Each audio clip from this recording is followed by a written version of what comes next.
Hello friends, and welcome back to another video. Today, should be on the shorter side at least, I am going to be discussing the series that I DNF'd in 2021. Now, if you've been on my channel, on my reading journey for a while, you know that I struggle to finish, to not finish books, to DNF basically, and that's still a problem for me. I can't just stop in the middle of reading, but I have tried, as you can see from the title, to DNF series that I'm no longer enjoying, that is not bringing me purpose, that I feel is a chore to read.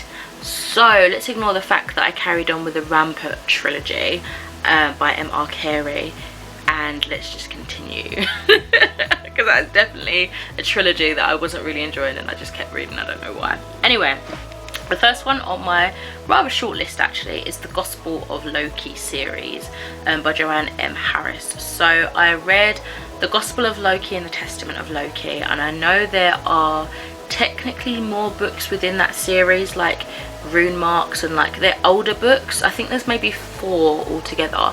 So there's 2 older books that was published before, and then these are the 2 latest ones, and I read them. I don't know if it's necessarily out of order, I feel like they're companion novels or whatever, and I don't know why I continued with the Testament of Loki, because I struggled with that. I was really gutted because I thought it was something I'd absolutely love, and I just didn't, unfortunately.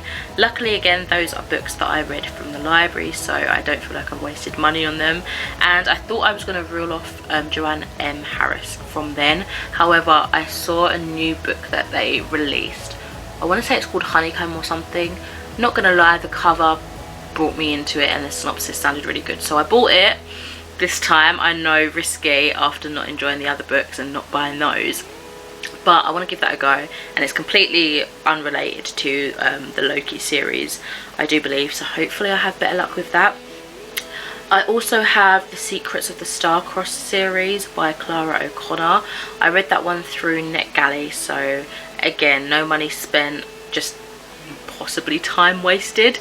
This one, I feel like, if I can remember correctly, it is basically fantasy, dystopian, inspired by the Roman era but with advanced technology, and magic is forbidden. There's someone with, I don't really remember, but I was just gutted that you could read how passionate the author was in the author's note at the end about all the research that they put into it, but I just didn't see that on the page. It was confusing, it was choppy, it was just a bit of a, I feel awful saying this, but I felt like a bit of a mess that I was reading. I was like, where am I? What's going on? Why is this happening?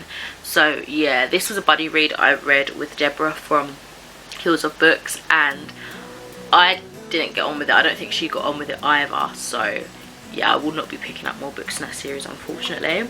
Then I have, this is going to surprise some of you because I've been raving about it, but I have the Rats series by James Herbert, consisting of The Rats, which I read a good few years ago, Lair and Domain. I was going to say Dominion, but I mean Domain, which are the 2 that I read this year to complete the series. And the reason that I am that's such a what's the word, counteracts itself, doesn't it? I completed the series technically, but there is a spin-off extra book called The City, I think, and it's a graphic novel, and I've heard some mixed reviews and people saying that it doesn't really add much more to the story, and even though I enjoyed reading this, I felt like by the end these were just kind of random stories within the world, you didn't necessarily have to read them. I still enjoyed them, but I don't really feel an exceptional pull or lure for that graphic novel. That's the 4th book, and I think that came out in more recent years, I don't know.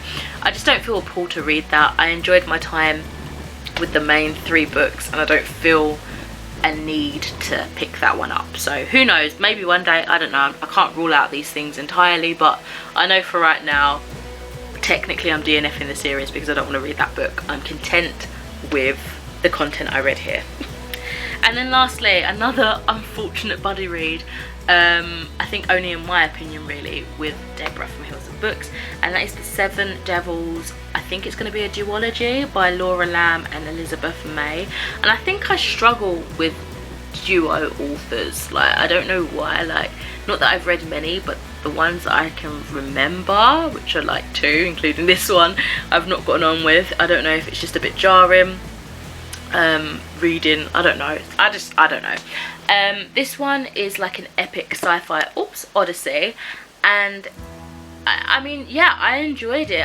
I think I gave it 3 stars in the end, and it's about like this badass group of female, like full cast of female characters, and like trying to overthrow this really corrupt system, and it was very interesting, but I think it was just, I don't know, not enough to pull me in to read the next one. I think the next one comes out relatively soon. I'm pretty sure Deborah asked me if I wanted to buddy read it, but at this moment in time I'm not too phased. I don't have it on NetGalley. If I had it on NetGalley I would have been like, yeah, sure, probably, but I don't really want to buy it. I didn't enjoy the first book enough to pick up the sequel, especially not owning a physical copy of the first book, so I'm just going to leave it at that. Again, possibly if I'm interested in the future.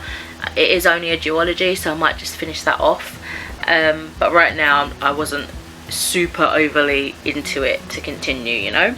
So those are the 4 series that I have DNF'd during 2021. Let me know if you've DNF'd anything.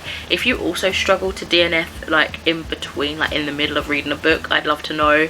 Do you have any tips and tricks if you're quite a pro of it?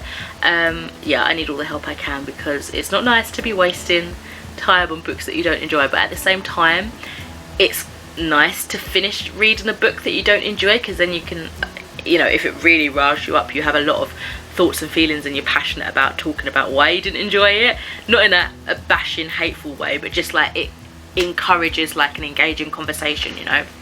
So it varies it a little bit. It's interesting to see like different opinions, but yes, that is it for this video today. Thank you so much for watching, and I shall speak to you in another video soon.